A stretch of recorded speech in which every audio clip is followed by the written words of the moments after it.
Cuando tú dices, yo tengo fe, estás diciendo, yo confío en Dios. La confianza en Dios. Pero para que tú puedas confiar en Dios, tienes que convivir con Dios. Porque tú no puedes confiar en alguien que no conoces. Y no puedes conocer a alguien con quien no convives. Ustedes no me conocen, pero mi hijo sí me conoce. Ustedes no me conocen, pero mi esposa sí me conoce. ¿Por qué? Porque ellos conviven conmigo. Ustedes no. Ustedes me ven una vez, pero eso no es conocer. No es porque me viste escuchar, predicar un sermón y ya conozco al pastor Bullón. Conoces mi cara, pero no conoces cómo reacciono yo delante de las dificultades, delante de los momentos difíciles. Pero los que conviven conmigo sí, porque para conocer a una persona hay que convivir. Entonces, para confiar en Dios tienes que convivir con Dios. Si no convives con Dios, no lo puedes conocer. Y si no lo conoces, no puedes confiar. Y si no confías, no tienes fe. Entonces, ¿qué fe te va a guardar para el día final? Porque Pedro en el texto de anoche decía, es la fe la que te va a guardar para el día de la salvación. Conocer a Jesús. ¿Cómo se convive con Jesús? Estudiando la Biblia todos los días, aunque no tengas ganas de estudiar la Biblia. ¿Por qué digo aunque no tengas ganas? Porque generalmente no te va a dar ganas de estudiar la Biblia.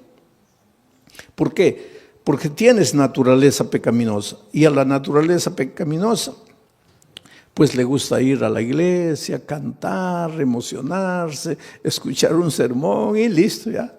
Eso es lo que le gusta a la naturaleza pecaminosa. Pero eso no es convivir con Dios. Si tú quieres convivir con Dios, tienes que estudiar la Biblia todos los días, aunque no tengas ganas de estudiar. Tienes que orar, aunque no tengas ganas de orar. Y tienes que buscar a una persona y traerla para Jesús, como hizo Claudia. Conoció el Evangelio, fue y trajo a Jesús y ahora tiene la alegría de verlo bautizado. Eso es lo que tienes que hacer. Entonces tu fe, esa confianza en Dios te va a guardar para el día final. Pero entonces ahora entramos al texto de hoy. Para que sometida a prueba vuestra fe. ¿Qué cosa es vuestra fe? Vuestro conocimiento de Dios. Vuestra confianza en Dios. Quiere decir que tu fe va a ser sometida a prueba.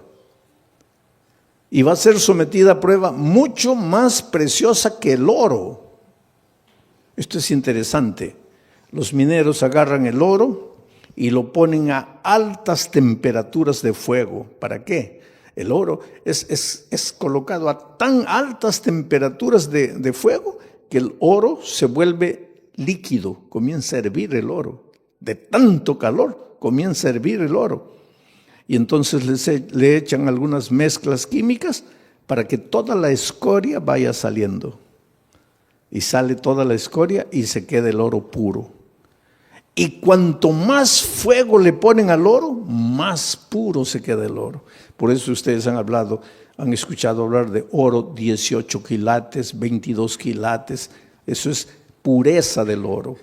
Y el oro más puro es el oro que ha sido más quemado. Ahora es interesante, porque si le colocamos fuego a este púlpito, el fuego lo quema. Pero si le colocamos fuego al oro, el fuego lo purifica al oro. Destruye al púlpito, pero purifica al oro. Ahora dice el texto bíblico de Pedro que el fuego es la prueba, son las pruebas de la vida. Dios manda, no voy a decir manda, Dios permite que las pruebas lleguen a tu vida. Estoy diciendo Dios permite, no Dios manda, Dios permite. Porque te voy a decir una cosa, y entiende bien esto. ¿Qué cosa es prueba? Todo lo que te hace sufrir, lo que te hace llorar, lo que te aflige, pérdida del empleo. Tu hijo se enferma, tu mamá muere, tu esposo te abandona. Aflicciones, pruebas. Todo eso, por favor, nunca digas, Dios me está mandando la prueba. porque Dios no manda pruebas. Todo lo que te hace sufrir no viene de Dios, viene del diablo. Porque Dios dice, he aquí los pensamientos que tengo acerca de ti, pensamientos de paz y no de guerra, pensamientos de amor y no de odio. Dios solo quiere lo mejor de lo mejor para ti. Pero vives en un mundo de dolor.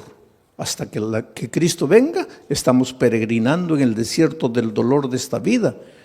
Y muchas veces quien nos manda el sufrimiento, el dolor, es el diablo. ¿Y por qué te hace sufrir el diablo? Esto es interesante y esta noche vas a entender. ¿Por qué el diablo te hace sufrir? Tú no le has hecho nada al diablo. ¿Por qué te hace sufrir? Porque Él es el origen de la enfermedad, Él es el origen de los accidentes, Él es el origen de las tragedias. Todo lo que te va mal en la vida es porque Él está por detrás de eso. Pero ¿por qué te hace sufrir si tú no le has hecho nada al diablo? Ahora te voy a explicar. Es que el enemigo del diablo no eres tú, es Jesús. Él quiere derrotar a Jesús. ¿Te acuerdas en el cielo? El diablo se levantó queriendo usurpar el lugar de Jesús.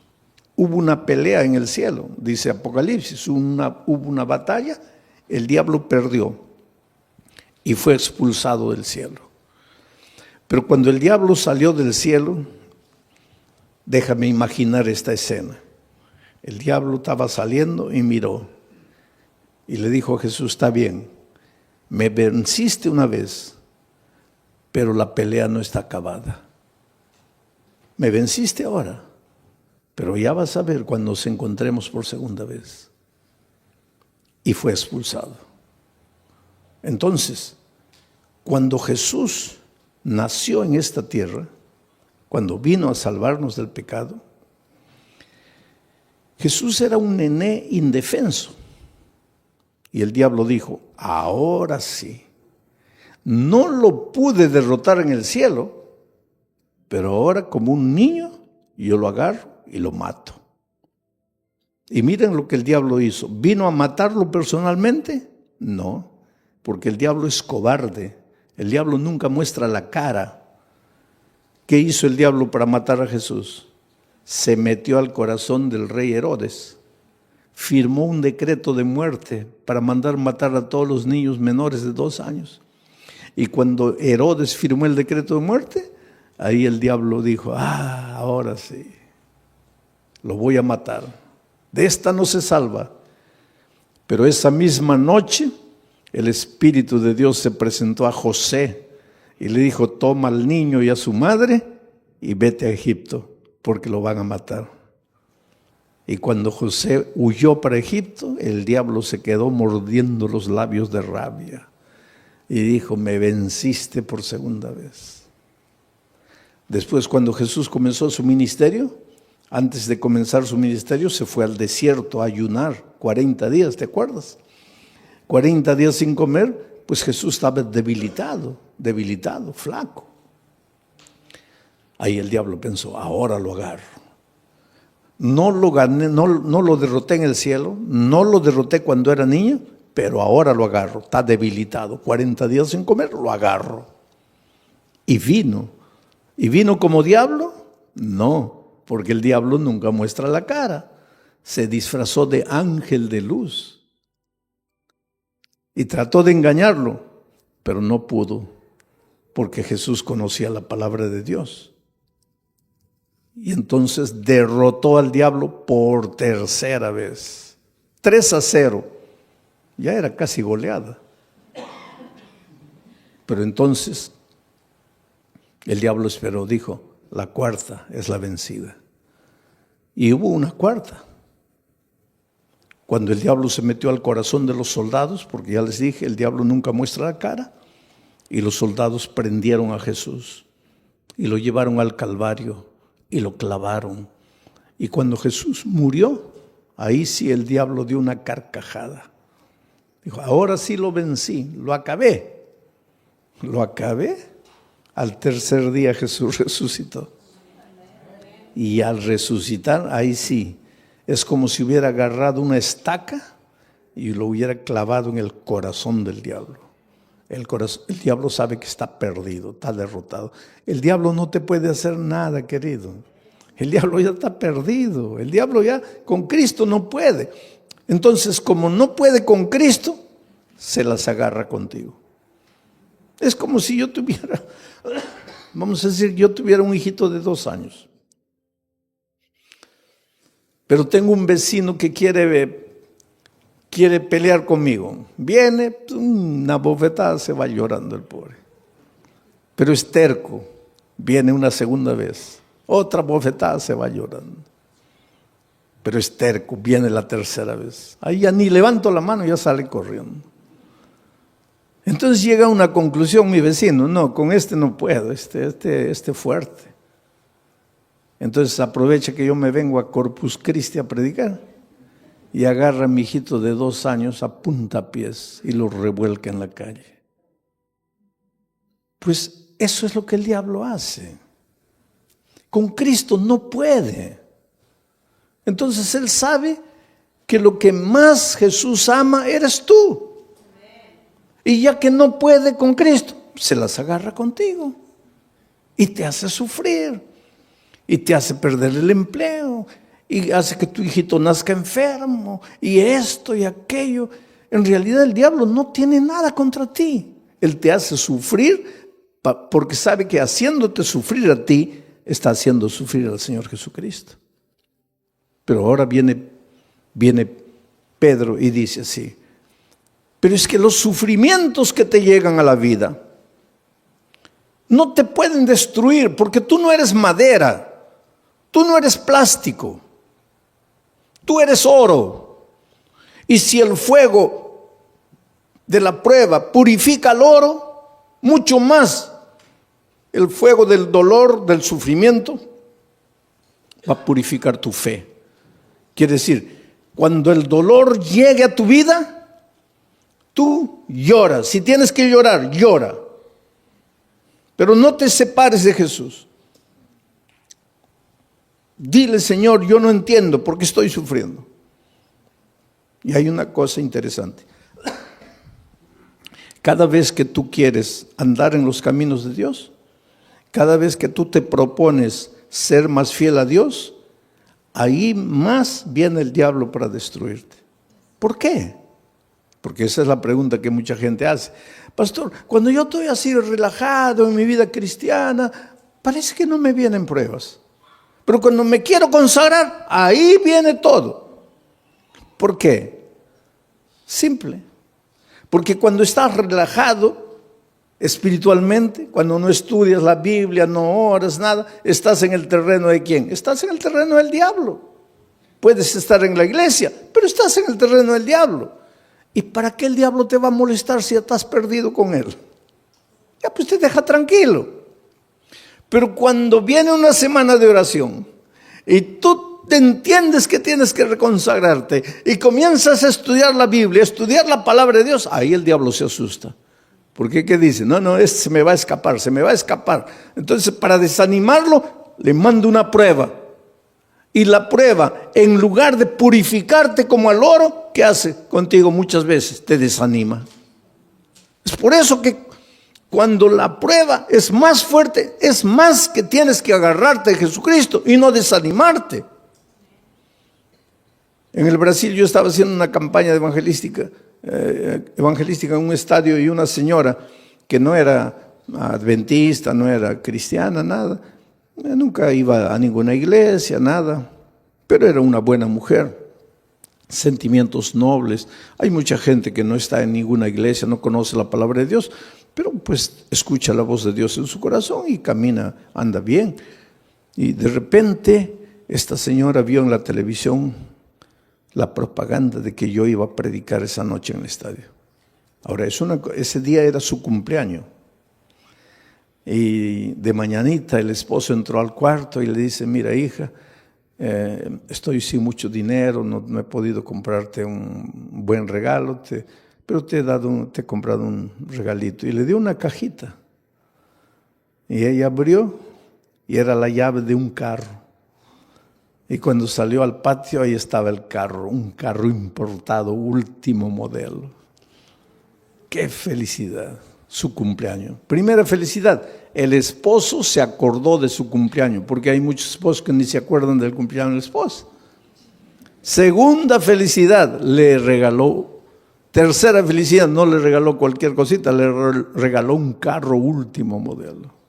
Entonces ella estaba tan feliz que cuando vio la propaganda de la predicación en el estadio, dijo, bueno, estoy tan feliz que me voy al estadio a agradecerle a Dios. Va a predicar ese pastor, voy a agradecer. Y se fue al estadio.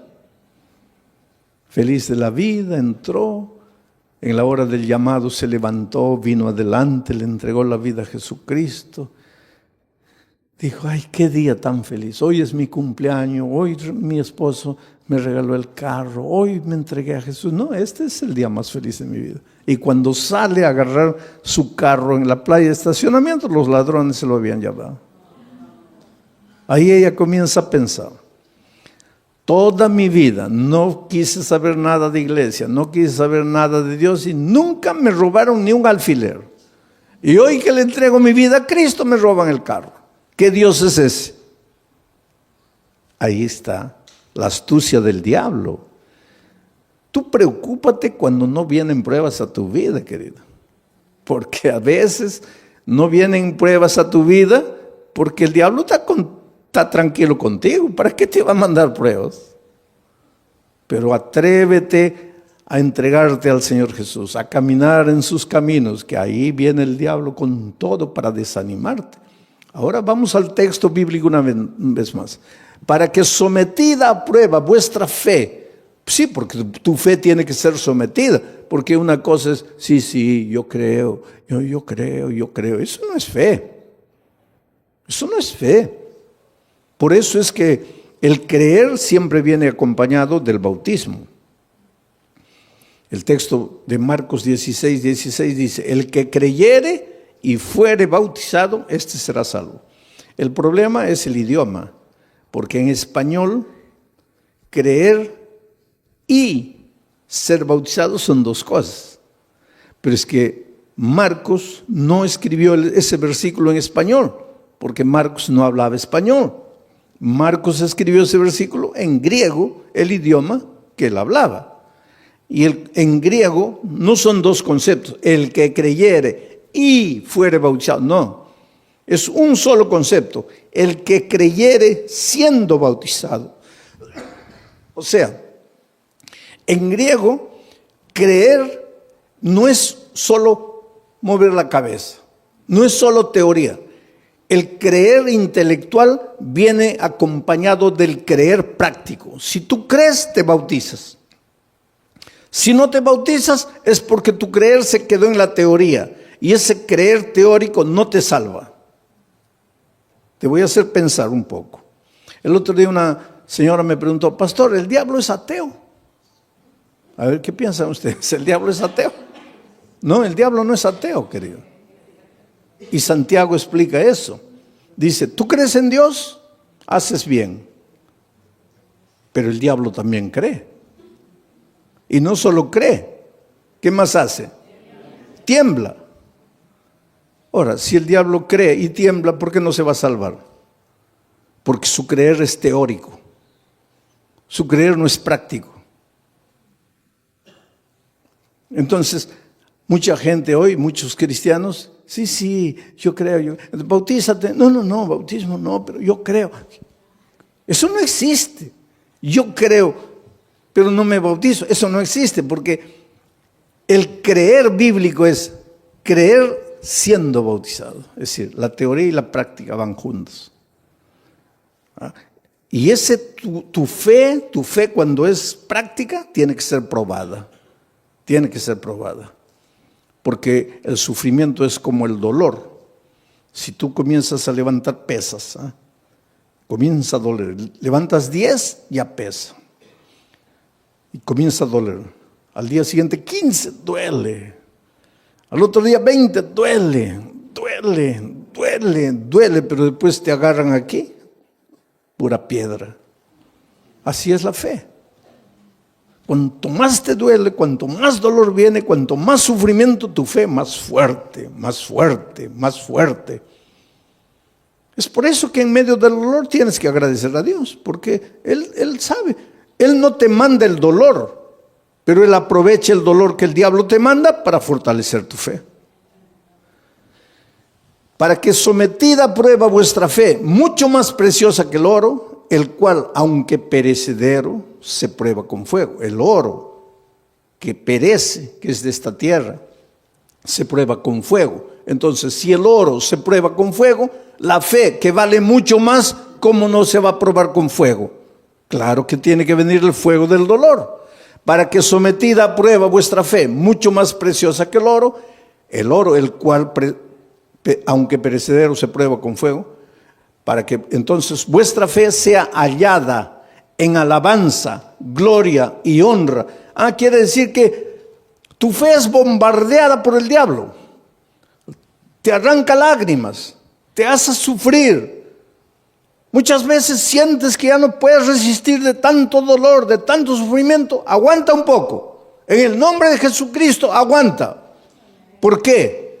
Porque tu dolor se va a transformar en alabanza, gloria y honra. ¿Pero cuándo? ¿Cuándo?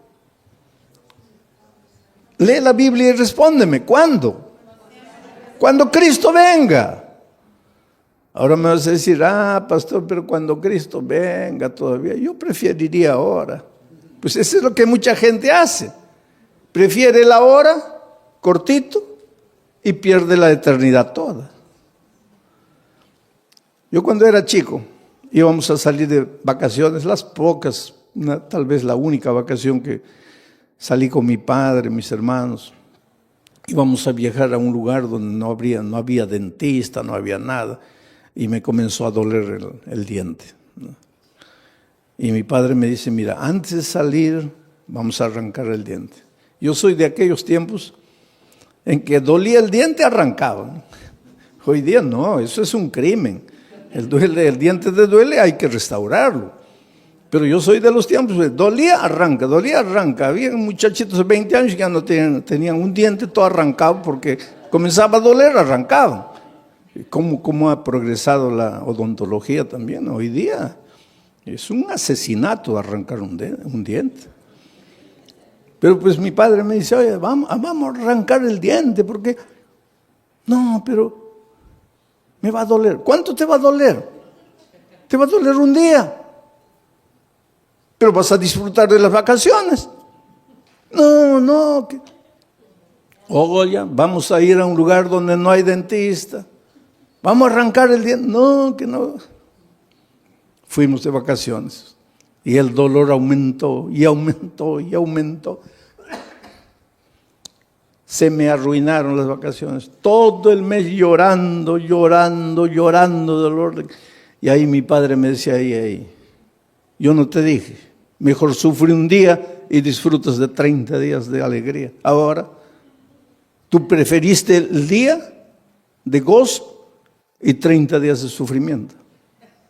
Entonces la vida cristiana es igualita, querido. En este mundo vas a encontrar dificultades, especialmente si quieres seguir a Jesucristo, porque el diablo es astuto. Tú tienes un buen empleo, pero ahora descubres que el sábado es el día santo del Señor y quieres guardar el sábado. Ya vienen los problemas. Pero hay una cosa, no te desanimes. El diablo te puede hacer sufrir un día, 2 días, 3 días, pero hay un tercer día. Cuando Cristo murió en la cruz del Calvario, el diablo dio la carcajada y dijo, ahora sí lo vencí, se acabó. Al siguiente día el diablo seguía dando la carcajada, lo vencí, lo maté. Al tercer día amaneció dando la carcajada y de repente la carcajada del diablo paró en seco, porque la tierra se abrió y Cristo resucitó. El diablo se puede reír de ti hoy, se puede reír de ti mañana, pero al tercer día va a tener que tragar la carcajada, porque Dios puede permitir que el diablo te haga sufrir un día, 2 días, 3 días, pero llega el momento en que Dios te va a devolver todo lo que el diablo te quitó. Así fue con Job. Le quitó la hacienda, le quitó los hijos, le quitó el dinero, le quitó todo, la esposa prácticamente, le quitó todo. Pero cuando llegó el momento, Dios le devolvió todo.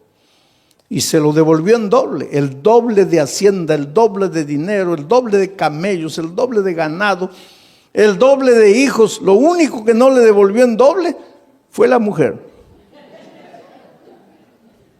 Pero todo lo demás le devolvió en doble. Dios es grande, querido.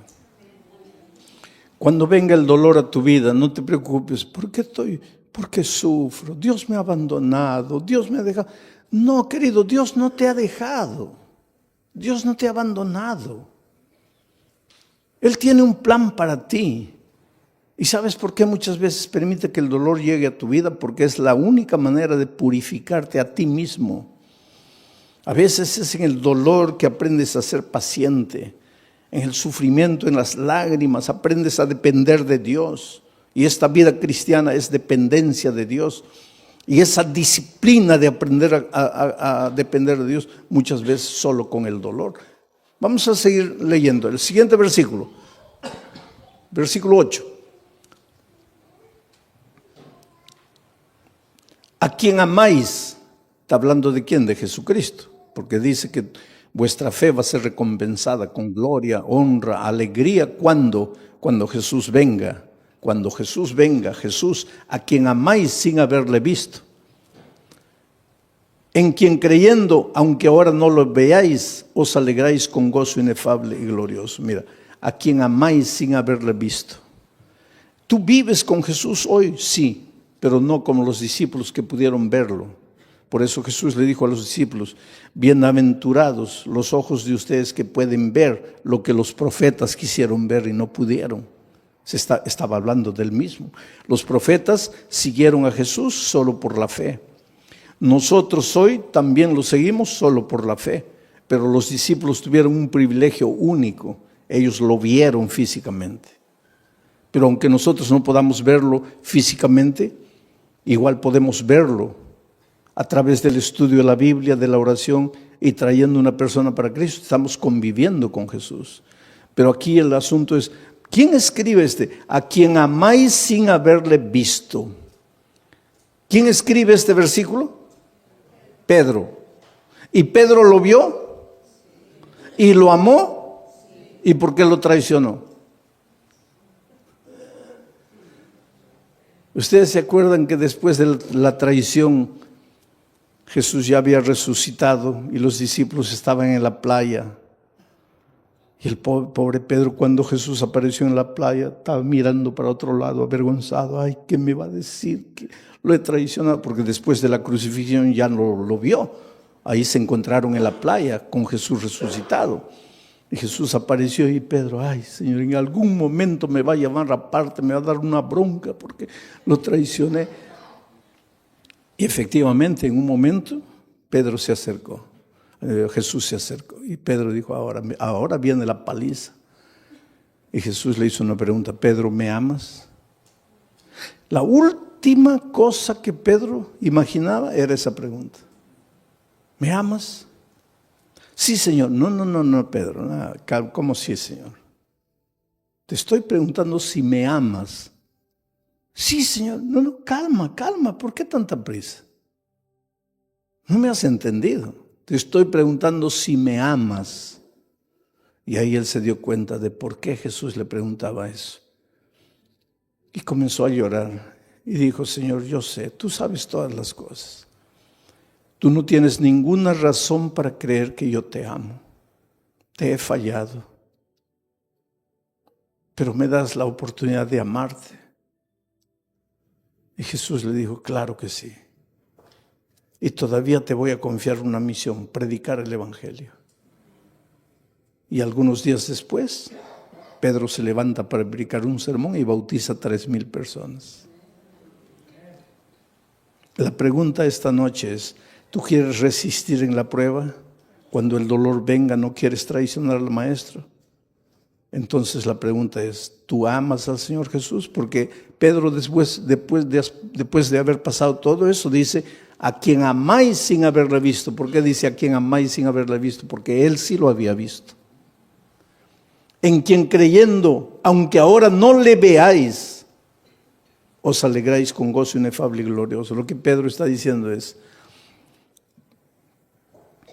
tú aunque no lo veas físicamente, lo puedes amar.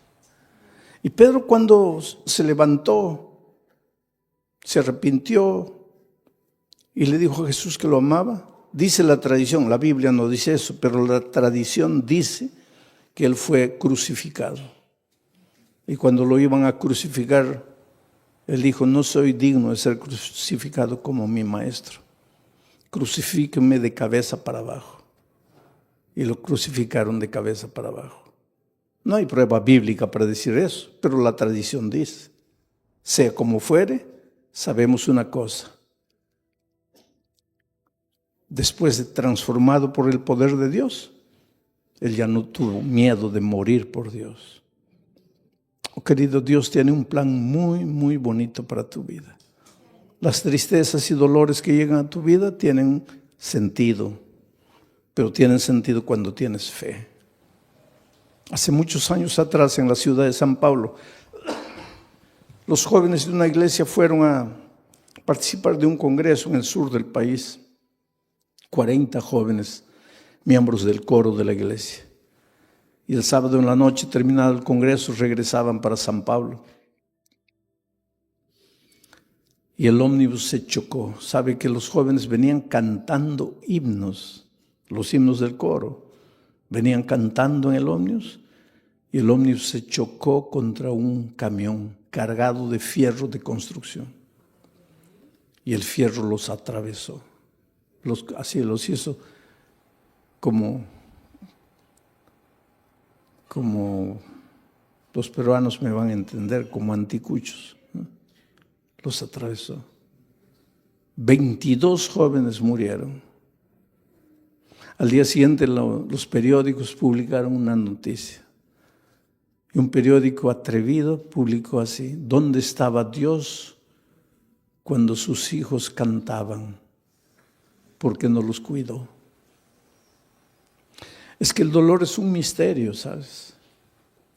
Tal vez en este momento tú te preguntes, ¿dónde estaba Dios cuando mi hijito de 3 años murió?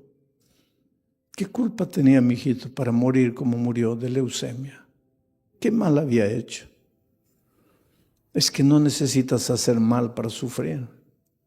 El diablo se deleita en hacerte sufrir. Pero el dolor es como el fuego sobre el oro, o te purifica o te destruye.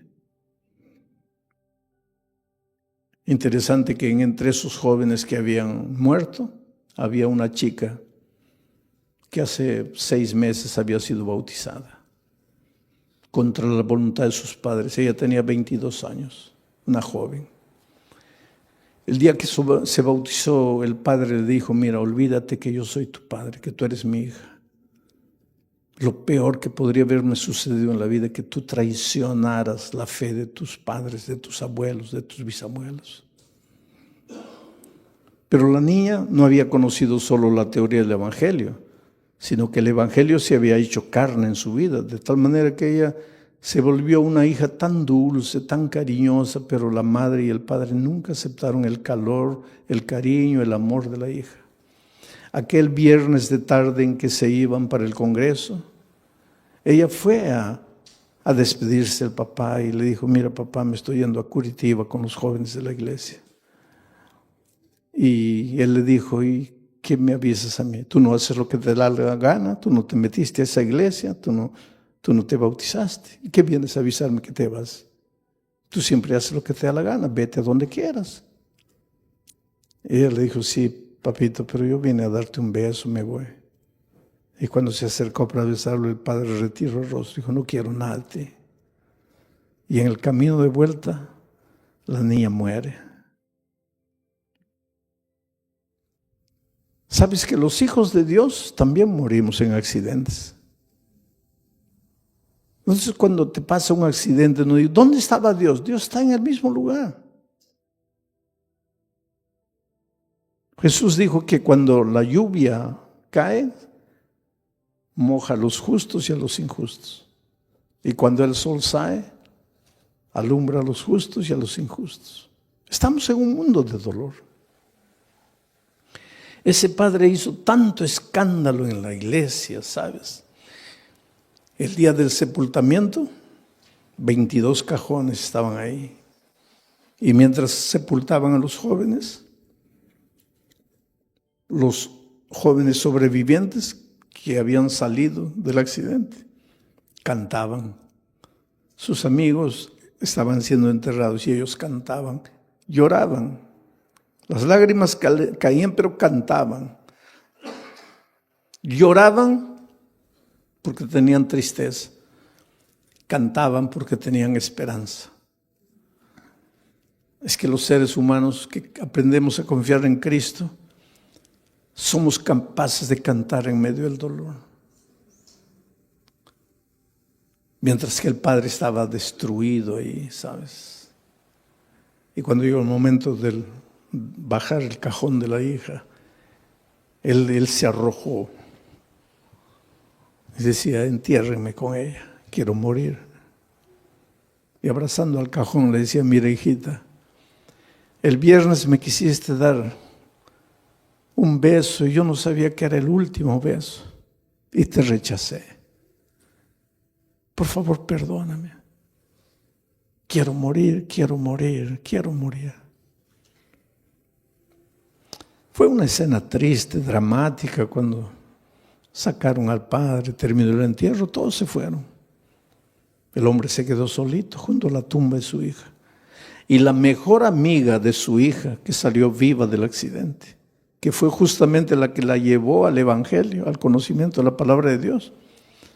Ya cuando se estaba yendo, volteó y vio que el papá de su amiga estaba ahí junto a la tumba y dijo, voy a volver. Yo sé que él no quiere hablar con nadie, pero voy a volver. Y volvió. Y se paró junto a él. Y él la miró, ¿qué quieres? Le dijo, mire, su hija va a resucitar. ¿Qué? Su hija va a resucitar. ¿Cómo va a resucitar? Porque la palabra de Dios dice, y te voy a leer aquí, porque él le había dicho, yo no entiendo, yo no los entiendo a ustedes, ustedes son locos. Yo estoy aquí destrozado, mi hija muerta, y ustedes cantando, ustedes son locos, ustedes no tienen sentimiento. Y pues la chica le dice, sí señor, pero usted se dio cuenta que nosotros no solo cantábamos, también llorábamos. Llorábamos porque nos da tristeza que nos estamos despidiendo en esta vida. Pero cantábamos porque tenemos la esperanza, porque su hija va a resucitar y yo la voy a abrazar a mi amiga. Pero ¿cómo va a resucitar? Y entonces la hija agarró el texto bíblico y le dice, aquí está, cuando suene la trompeta, los muertos en Cristo resucitarán primero. Su hija va a resucitar porque murió en Cristo. Y ese hombre que estaba derrotado abrió los ojos así, dice, ¿quiere decir que mi hija va a resucitar? Sí, Señor. ¿Quiere decir que yo la voy a poder ver? No sé, Señor. ¿Cómo no sabe? ¿No dice que va a resucitar? Va a resucitar. Pero entonces la voy a ver. Ahí no sé. ¿Pero cómo no sabes? Porque dice, los muertos en Cristo. Mi pregunta es, ¿usted está en Cristo? Si usted está en Cristo, la va a ver, la va a abrazar, va a vivir eternamente con ella.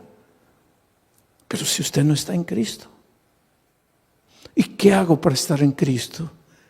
Porque yo quiero abrazar a mi hija. Y ella le dijo, abra su corazón aquí, dígale que ama a Jesús, que quiere caminar con Él, que quiere estudiar su palabra. Y tú sabes que ese hombre se bautizó, la esposa se bautizó, los hijos se bautizaron.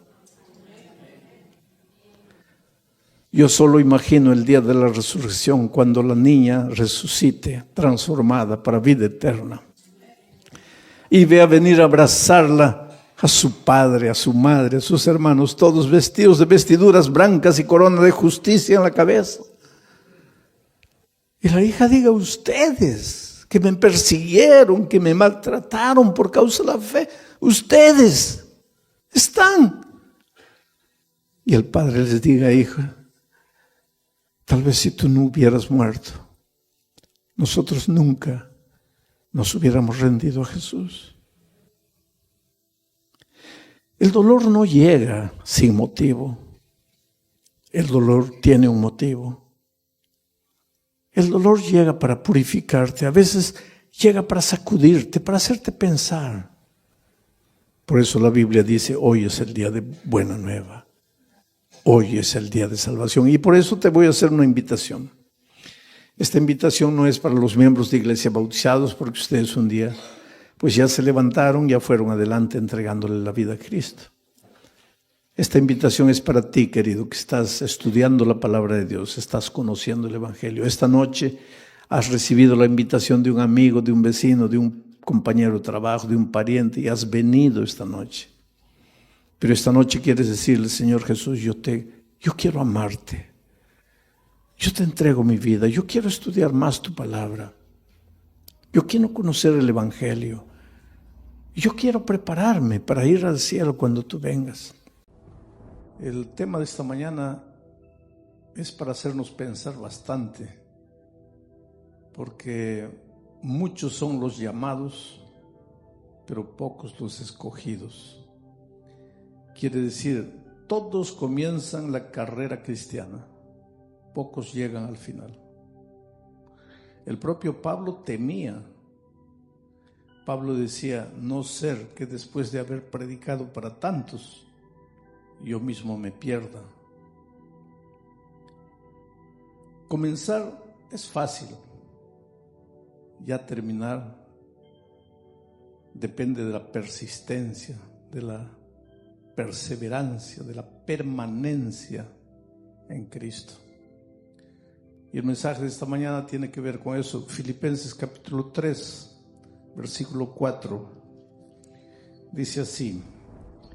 Así que, hermanos míos, el versículo 1, capítulo 4, versículo 1, Filipenses capítulo 4, versículo 1.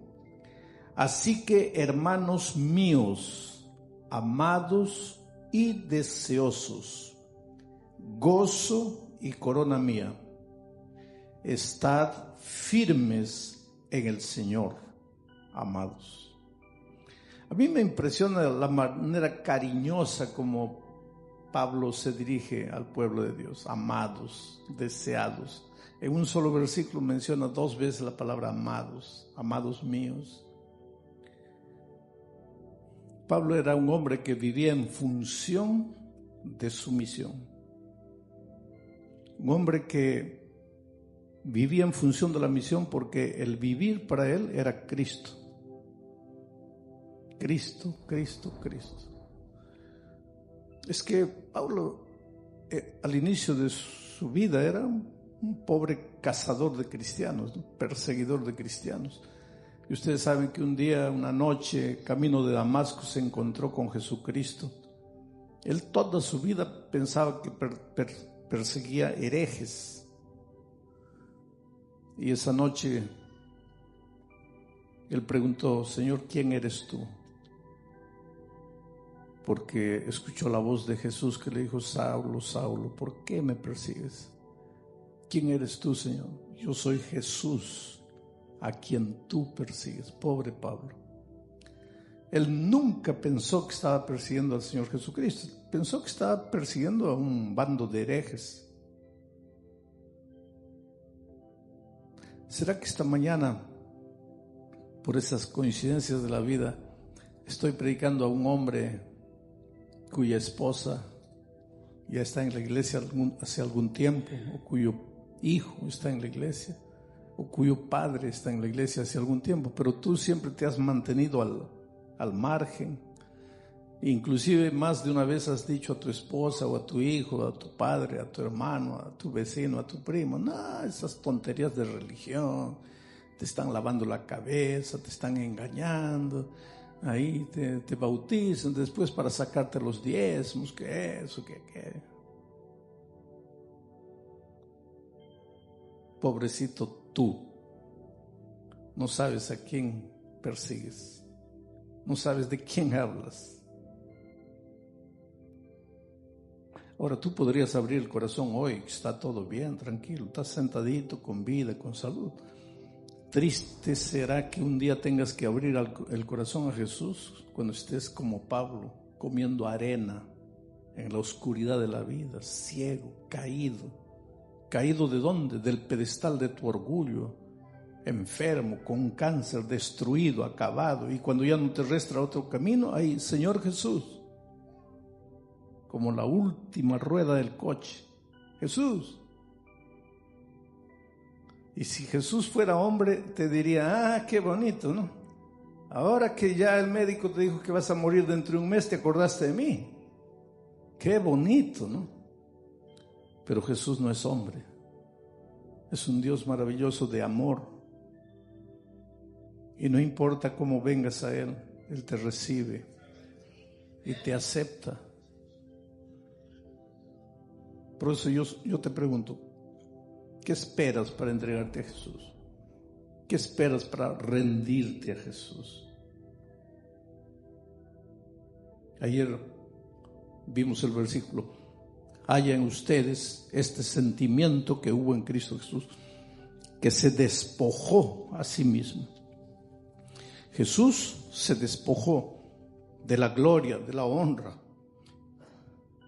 Si tú quieres tener el sentimiento de Jesús, tendrás que despojarte. Pero ¿qué honra y gloria tienes? No tienes nada.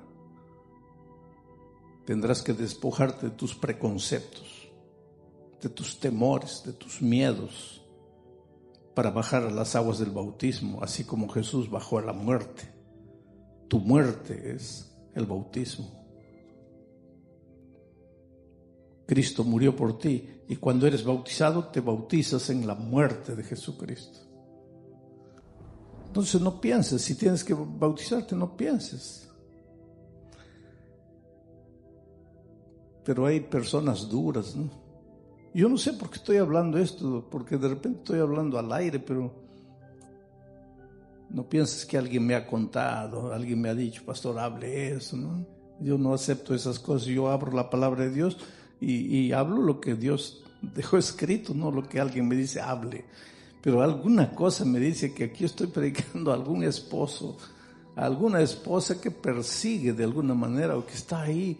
No, ya el esposo se bautizó, o la esposa se bautizó, o el hijo se bautizó y tú atrás, no. Voy a ver, ¿qué estás esperando? ¿Qué esperas? En Brasil, me acuerdo, en Manaus sucedió una cosa interesantísima. ¿O me estoy equivocando o eres tú? Eres tú. Muy bien. ¿Ya estás jubilado también? ¿Todavía no? Você já está aposentado, ¿no? Ya. Vocês têm sentado aí dos tremendos evangelistas brasileiros. Uno de los tremendos evangelistas brasileños, que hizo escuela de evangelismo. Qué bueno verte después de mucho tiempo. Allá, gloria a Dios, trabajó conmigo, sí. Fuimos compañeros. Allá en Manaus, un hombre, pues la esposa le dijo, me voy a bautizar. Y él dijo, ¿qué? Hasta aquí te dejé ir a esa iglesia y tal, porque pensaba que estabas llevando todo a la broma. Pero, ¿te vas a bautizar? Sí. No, ahí no. No, pero yo quiero bautizar. No te puedes bautizar. Aquí el jefe soy yo. Aquí quien manda soy yo. Macho brasileño, ¿no? Igualito a los machos mexicanos. Y a los machos guatemaltecos. Y a los machos en general, que creen que mandan, ¿no?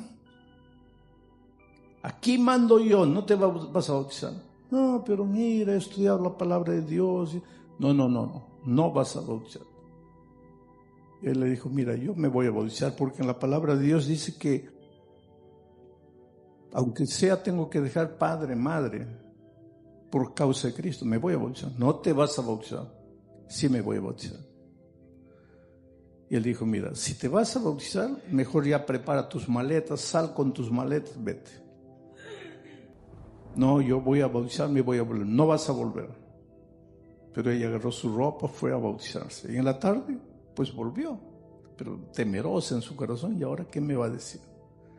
Y cuando abre la puerta, entra a la sala, hay 2 maletas. Y el esposo parado en la sala dice, ya no necesitas ni subir al cuarto porque ahí está toda tu ropa. Espero que no falte nada. Estás fuera de la casa. Y la esposa se quedó sin saber qué decir, porque muchas veces cuando tu amigo, tu compañero de trabajo, tu colega, tu jefe, tu patrón se ríe de tus convicciones, tú no sabes qué decir, ¿no? Te quedas como mudo, no sabes qué decir. Cuando te dicen, eres un tonto, ¿qué estás guardando el sábado? Pídele permiso a tu pastor para que puedas trabajar este sábado. Que esa gente no entiende, pues. Piensan que guardar el sábado es un capricho de una iglesia. Piensan que el pastor puede dar permiso para que trabajes en sábado. Ellos no entienden la palabra de Dios, porque para entender la palabra de Dios hay que tener mente espiritual. Pero una mente carnal no puede entrar en entender las verdades divinas. Entonces tú te quedas sin saber qué hacer, mudo, sin saber qué palabra decir. Pero hay una promesa en la Biblia, que si tú vives una experiencia de comunión con Cristo, en el momento el Espíritu va a colocar la palabra en tu boca, la palabra oportuna que tienes que decir.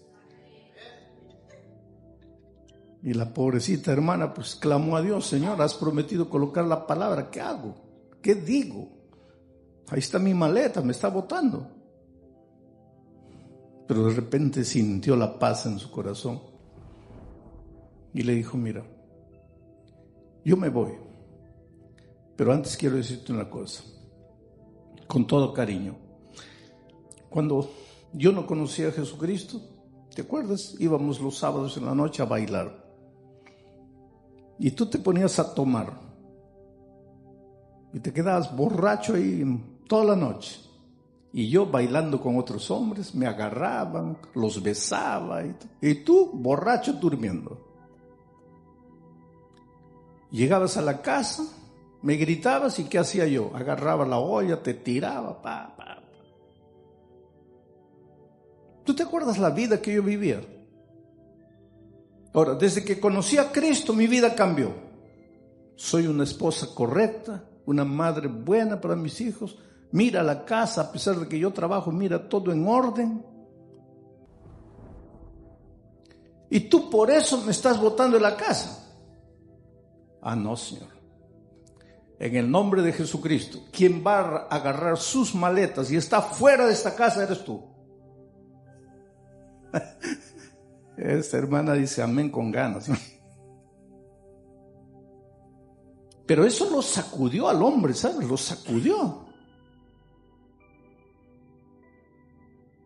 Hoy día ese hombre es anciano de iglesia, está bautizado.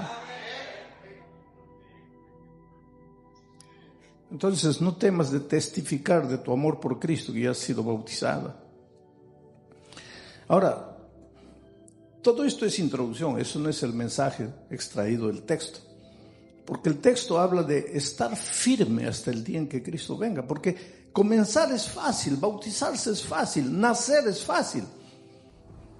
Dice que si todos los niños que nacieran físicamente en el mundo, ninguno muriera, todos vivieran, ya no habría lugar en el planeta Tierra para todos los seres humanos. Hace rato que ya nos estaríamos comiendo unos a los otros porque ya no habría nada que comer. Ahora no voy a decir gracias a Dios los niños mueren, porque ¿cómo vamos a agradecer a Dios por eso? Pero ¿qué pasa? Las injusticias de esta vida han hecho que millones y millones de niños no lleguen a los 5 primeros años de edad porque mueren por desnutrición, por enfermedades. Hay lugares en el mundo que tú no tienes idea de lo que, querido, tú no sabes lo que es tener hambre. Por favor, antes de decir, Señor, estoy pasando por necesidad, Tú no sabes lo que es pasar hambre. Estuve en un país, y por respeto no voy a dar el nombre, fui a predicar a un desierto, literalmente a un desierto, en un jeep destartalado, cayéndose a los pedazos y orando a Dios, Señor, que no se malogre este jeep en el camino, porque si no, ¿qué va a ser de nuestra vida en pleno desierto? Y llevaba un paquetito de galleta de soda. Mi padre, un hombre sabio, decía: hijo, cuando vas a un lugar que no conoces, lleva algo para comer, porque no sabes que puedes necesitar. Y si no necesitas, está bien, pero de repente necesitas.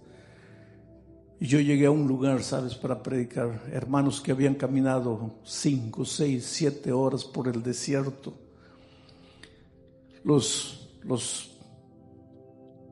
pies nunca habían usado zapato. Los pies ya no tenían piel, era cuero rajado.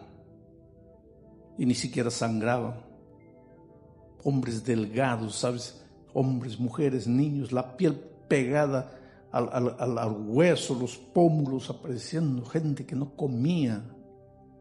Comen lagarto, comen lo que encuentran ahí para poder sobrevivir. Pero encontraron a Jesucristo, ahora con esperanza vienen a un lugar del desierto para encontrarse, y la reunión era debajo de los árboles, sentados en el suelo, en pie, parados. Y pregunté ¿qué predico? ¿Qué les predico? Y les prediqué de la tierra nueva, cuando Cristo vendrá y colocará una mesa blanca, y uno por uno irá dando las bienvenidas. Bienvenido, hijo, qué bueno que llegaste, bienvenido, bienvenido, bienvenido. Y la mesa servida, un mantel blanco, frutas, comida. Y esa gente miraba así, porque pintando ese cuadro maravilloso ellos miraban así. Y yo pintaba con las palabras un cuadro extraordinario de abundancia, y ellos miraban así. Porque esa pobre gente en esta tierra jamás tendrá eso. Esa gente en esta tierra solo tiene hambre. Niños desnutridos muriendo. Y de repente, cuando yo estoy hablando de la tierra nueva, una soprano, una hermana allá al fondo comienza a cantar un himno que yo había escuchado tantas veces, pero que nunca había tenido tanto significado para mí. Ese himno que dice: hay un mundo feliz más allá. Y cuando comenzó el coro, todos comenzaron a cantar: en el mundo feliz, en el mundo feliz. Sabes, yo puedo predicando emocionarme, pero yo difícilmente me quiebro. Dios me ha ayudado a controlar mi emoción hasta el fin, pero esa mañana no pude. No pude. Mientras yo estaba en el jeep esperando la hora de predicar, vi un niño con hambre, los ojos hundidos de hambre, de desnutrición. Me acordé del paquetito de galleta y se lo ofrecí. ¿Para qué? Los niños aparecieron así como un enjambre de abejas. Nadie comió nada porque hicieron polvo la galleta. Eso es necesidad. Y Cristo viene a colocarle un punto final a todo eso. Pero hay injusticia en este mundo. El rico cada vez más rico, el pobre cada vez más pobre. Y entonces, la mayoría de los niños que nacen no viven. Por eso hay lugar en este mundo para todos. Por eso estamos vivos.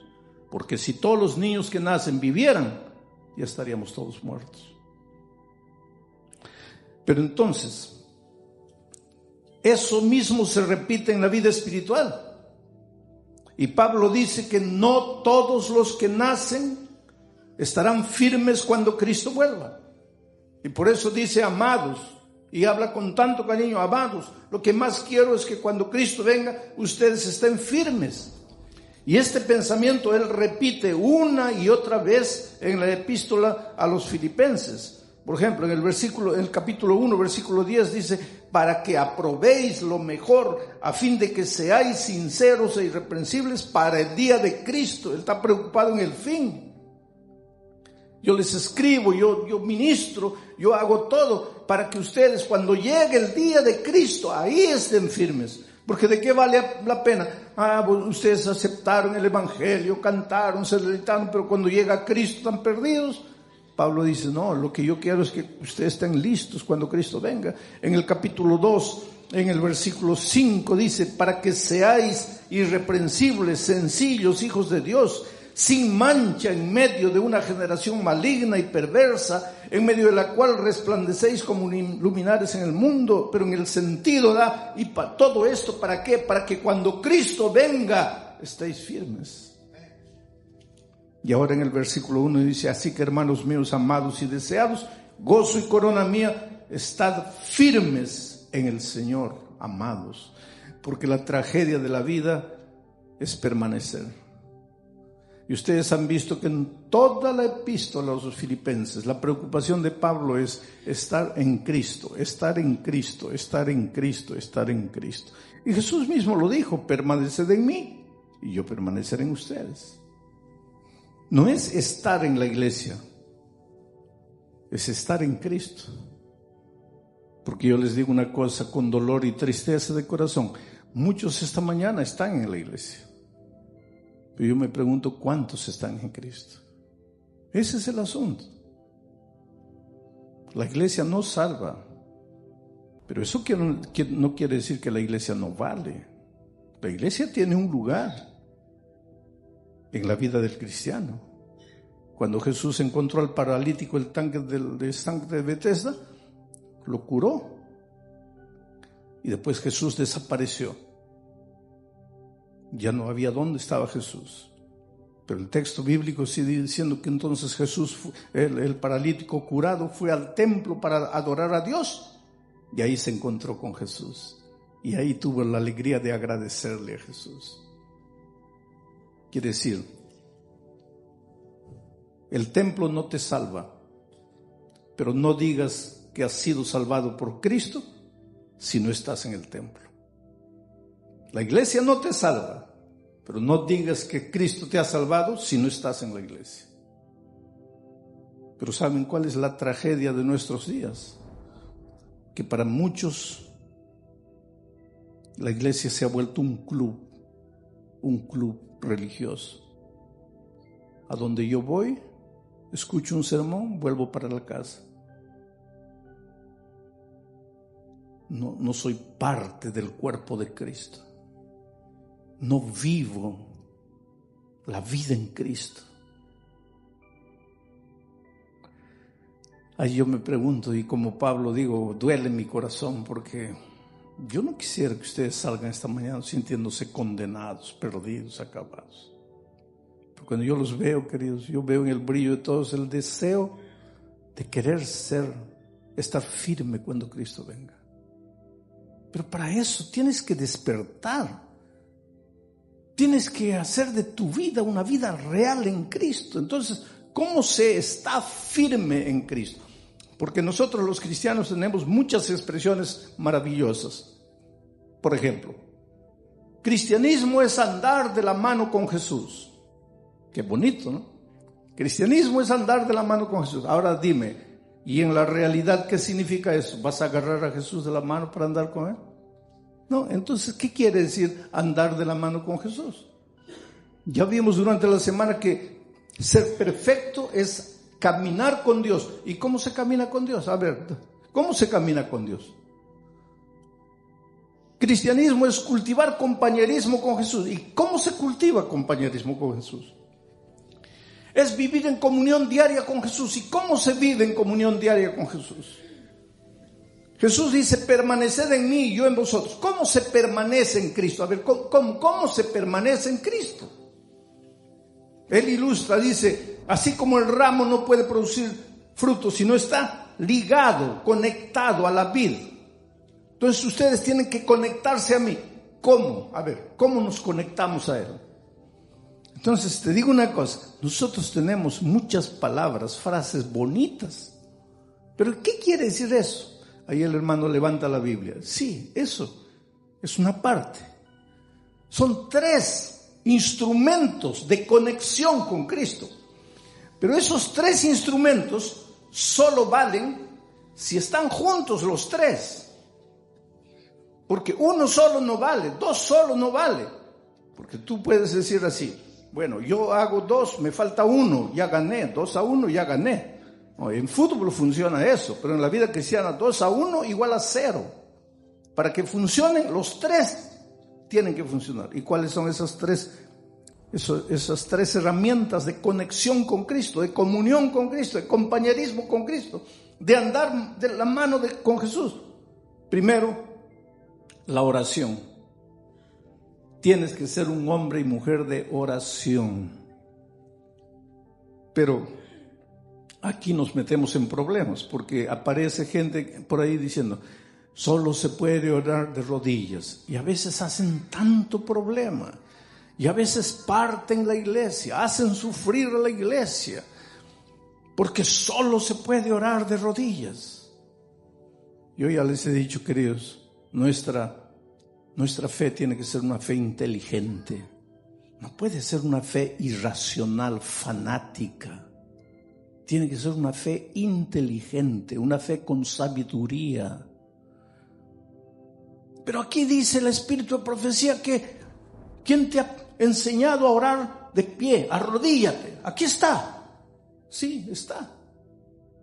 Pero tu fe tiene que ser inteligente, tienes que entender por qué se escribió eso, cuándo se escribió eso y para qué se escribió eso. Ella dijo eso, pero te voy a contar solo. Ese no es mi sermón, pero te voy a contar solo para que entiendas este caso de la oración de rodillas.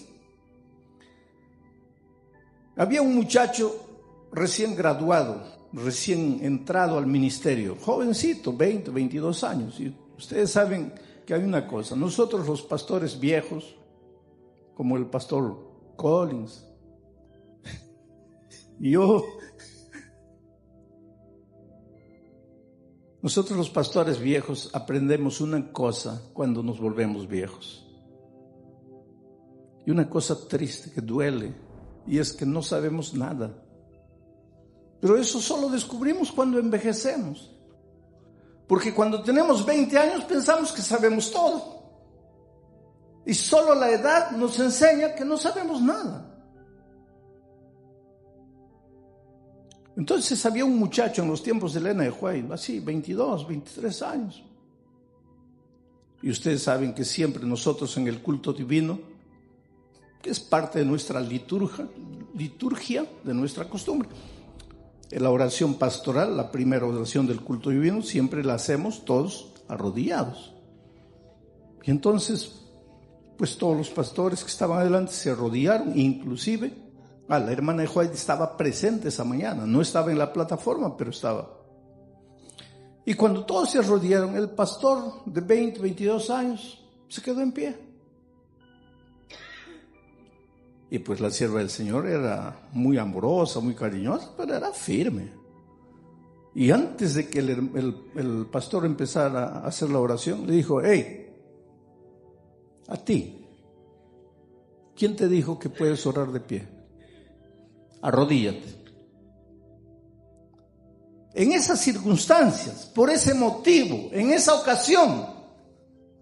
Pero esto no es para que vengas y digas todas las oraciones tienen que ser arrodillados.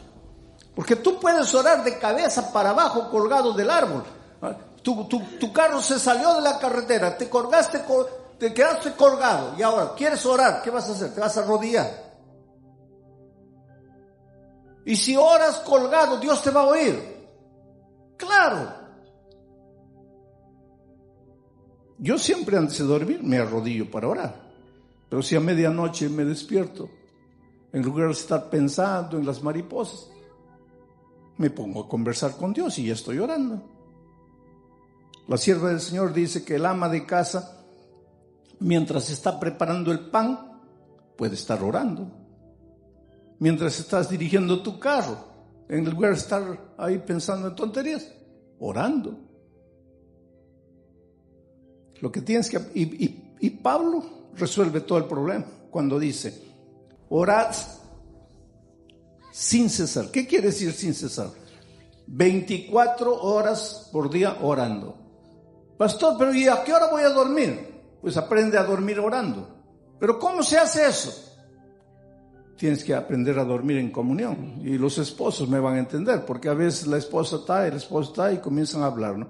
Uno habla, el otro responde, uno habla, ya es de noche, las luces están apagadas, uno habla, responde, el otro habla, y de repente uno solito está hablando, el otro ya está durmiendo hace rato.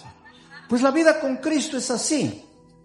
La vida con Cristo es así, tú estás hablando, de repente ya te apagaste, pero te apagaste en comunión con Cristo. El día que tú llegues a aprender a vivir ese tipo de experiencia con Cristo, estás conectado a Cristo. Pero no es solo la oración, es el estudio diario de la palabra de Dios también, todos los días. Y ya te he dicho, no esa lectura corriendo, sino una lectura digiriendo, masticando, saboreando cada palabra. Porque tú puedes ver, yo estuve aquí predicándoles una semana de Filipenses. Y podría quedarme aquí un mes entero hablando solo de Filipenses. ¿Pero cómo lo hace, pastor? Pues es que no leo corriendo. Paro, pienso, medito, consulto, pregunto, investigo, veo los comentarios bíblicos, ideas de otros y voy especialmente pidiéndole a Dios, Señor, ¿qué estás queriendo decir aquí? Oración, Biblia. Y tercer instrumento, que este es el que casi nadie hace. Tienes que ir, buscar a una persona y traerla para Jesús. Si no haces eso, no estás en comunión con Cristo. No estás en comunión con Cristo. Tienes que ir, buscar a una persona y traerla para Jesús. Después ir, buscar a otra persona y traerla para Jesús. Y eso es parte de tu experiencia cristiana. Ahora te digo una cosa, si tú limitaras toda tu vida cristiana solo a esas tres cosas, solo las tres cosas, orar en todo tiempo, estudiar siempre la palabra de Dios y traer personas para Cristo, si tú limitaras tu vida a eso, cuando Cristo venga, estarás firme. Pero nosotros complicamos nuestra vida tanto, ¿no? Porque pensamos que el cristianismo es no tocar batería, no usar anillo, no usar arete, no hacer esto, no cantar. Yo no estoy diciendo hagan. Yo estoy diciendo que la vida cristiana no es eso. Eso es un resultado final de la vida cristiana. Pero eso no es la vida cristiana. Entonces hay alguien porque no puedo comer, no puedo beber, no puedo ir, no puedo mirar, no puedo ir. Ahora, orar, estudiar la Biblia, traer a una persona para Cristo, ¿qué me importa eso? Lo que importa es no esto, no aquello. Y cuando Cristo venga, ¿en qué parte de la Biblia dice que para que cuando Cristo venga estés firme, no tienes que prender el arbolito de Navidad, no celebrar el cumpleaños, no usar esto, no tocar batería? ¿En qué parte de la Biblia dice eso? Entonces, ¿en qué fundamentas tu vida cristiana? Por eso Jesús dijo, tienes que construir encima de la roca. ¿Y quién es la roca? Cristo. Pero algunos están construyendo encima de la arena. ¿Y qué es la arena? Un montón de cositas. ¿Qué cosa es la arena? Piedritas chiquitas, tan chiquitas. Hay gente que está construyendo su fe encima de esas piedrecitas chiquitas. Y se olvidan de construir en la roca. La roca es Cristo. Pero hay otra cosa más. Hay que aprender a vivir la vida cristiana. Dice, así que hermanos míos, amados y deseados, gozo y corona mía, estad firmes en el Señor. ¿Cómo se está firme en el Señor? El versículo 3, el capítulo 3, versículo 1, explica de cierta manera. Por lo demás, hermanos, gozaos en el Señor. La vida cristiana es gozo, es alegría. La vida cristiana es gozo, es alegría. Tú vas a ver, el pueblo de Israel era un pueblo tan alegre, que hasta bailaban, hasta danzaban de alegría. En la parábola del hijo pródigo, cuando el hijo regresa, el padre hace una fiesta, música. Alegría, mi hijo ha vuelto, alegría. La vida es gozo, alegría. Algunos viven la vida tan triste y van una vida que no puedo comer esto, que no puedo hacer aquello. Y después van donde sus vecinos, todos pálidos, ay, con esa cara, no, que esto, para hablarles del evangelio. El vecino los mira, pues, para ser así como tú, sal fuera de aquí, no quiero nada contigo, ¿qué evangelio? Ya la vida es triste, ahora me vas a meter ahí a esa iglesia donde nadie puede hacer nada. Pues la vida es dinámica, la vida es feliz. Elena White dice que el almuerzo del sábado debe ser el almuerzo, ¿qué? Más rico de la semana. El almuerzo más delicioso de la semana. No debe ser mucho, para que no te duermas enseguida, pero el más sabroso. ¿Por qué? Porque el sábado es día de alegría, día de júbilo.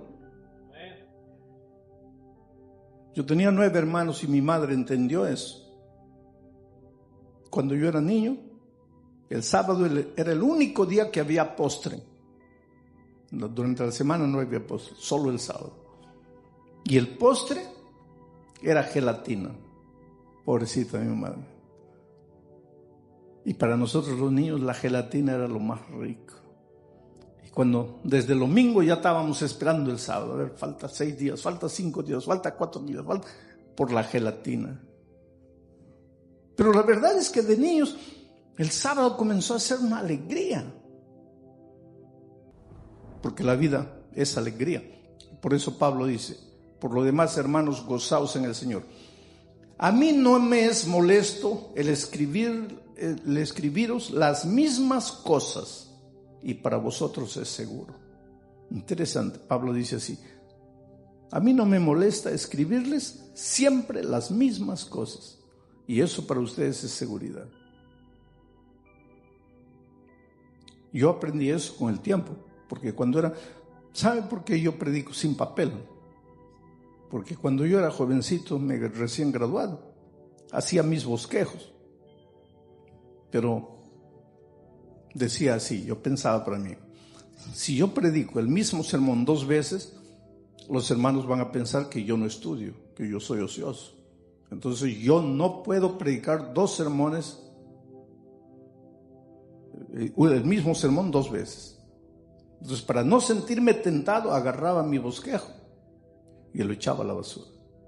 Entonces iba y predicaba sin bosquejo. Pero la vida me enseñó algo. Tú no tienes que estar inventando cada día. A ver, ¿qué invento? ¿Qué invento? No. Predica como Pablo. A mí no me molesta predicarles siempre las mismas cosas. Y para ustedes eso es seguridad. El problema es que, mira, piensa en las películas, en las novelas. Siempre la misma cosa. Pero cuando vienes a la iglesia y el pastor comienza a predicar un sermón que ya de alguna manera lo has escuchado, ya comienza a decir, ya escuché. Pero en la novela no te duermes, en la película no te duermes.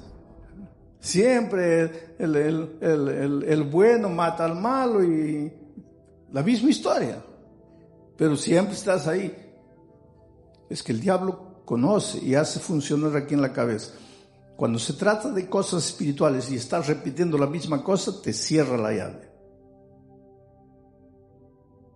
Pero cuando el diablo te está presentando las mismas cosas, ahí él te abre la llave. No tengas miedo de leer la misma Biblia, lee el mismo versículo, lee.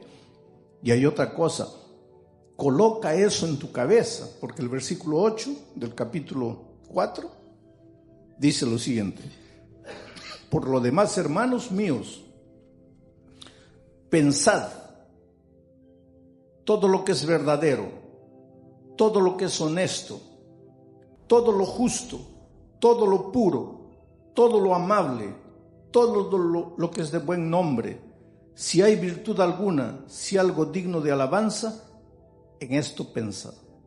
Ese es uno de los secretos de la vida cristiana victoriosa, Coloca pensamientos positivos en tu cabeza. Y ahora viene, no voy a hacer propaganda, no estoy haciendo propaganda, pero voy a hablar de los discos de Sampaguita, que puede ser de cualquiera, no importa quién cante. Pero tú te vas al trabajo, sales de mañana. A ver, ¿cuántos aquí demoran media hora de su casa al trabajo por manejando carro? ¿Está bien? Hay muchos. Media hora. ¿Y qué hacen en la media hora? ¿Ah? ¿Qué escuchan? Prenden el radio, ¿qué escuchan? Ahí que está. Si tú te colocas una banda mexicana de esas, ¿ah? Sí, no me sé la letra de una para contarte, pero no, pues esas letras, ay, que la vida, que desgracia, que mi mujer se fue con otro, que me quedé, que eso, que aquel, que mejor me emborracho, que la tequila, que tal. Hay una ley de la mente, y esa ley de la mente dice: la repetición constante de un mismo mensaje lleva inevitablemente a la acción. Entonces, ay, soy borracho, vas a acabar siendo borracho. Pero si tú colocas un disco de una música, Señor, mi corazón es tuyo, yo te amo, yo quiero servirte, pues vas a acabar amando al Señor, entregando el corazón y sirviendo al Señor. Porque la repetición constante de un mismo mensaje te lleva inevitablemente a la acción. ¿Conoces esa música Caballo Viejo de Julio Iglesias? Pues si colocas ahí caballo, soy un caballo viejo. Pero si yo coloco una música, Señor, cada día quiero servirte, pues, aunque tenga 100 años voy a querer servir a Dios. Pero si coloco caballo viejo, a los 40 años ya estoy. Entonces, esto es lo que Pablo dice. Mira, coloca en tu mente ¿qué cosa? Todo lo que es verdadero, todo lo que es honesto, todo lo que es justo, todo lo que es puro, todo lo que es amable, todo lo que tiene buen nombre. Si hay virtud alguna, si algo digno de alabanza, piensa en esto. Piensa todos los días, constantemente. No alimentes tu mente con basura. Alimenta tu mente con mensajes positivos, con cosas que te edifican, que te hacen crecer. Entonces, cuando Cristo venga, vas a estar firme. Vivir la vida cristiana es simple, querido. No te compliques la vida. El problema es que si tú llenas tu vida, tu cabeza de sexo, de pornografía, de violencia, de deshonestidad, de injusticia. Ahí cuando viene la tentación, porque todo esto te va a llevar a querer practicar eso. Cuando viene la tentación, ¿qué vas a hacer? Vas a luchar contra tus fuerzas. Vas a perder. Lo que tienes que hacer es colocar mensajes positivos que durante tu vida diaria te lleven a querer servir a Dios, a querer amar a Dios, a vivir para Dios.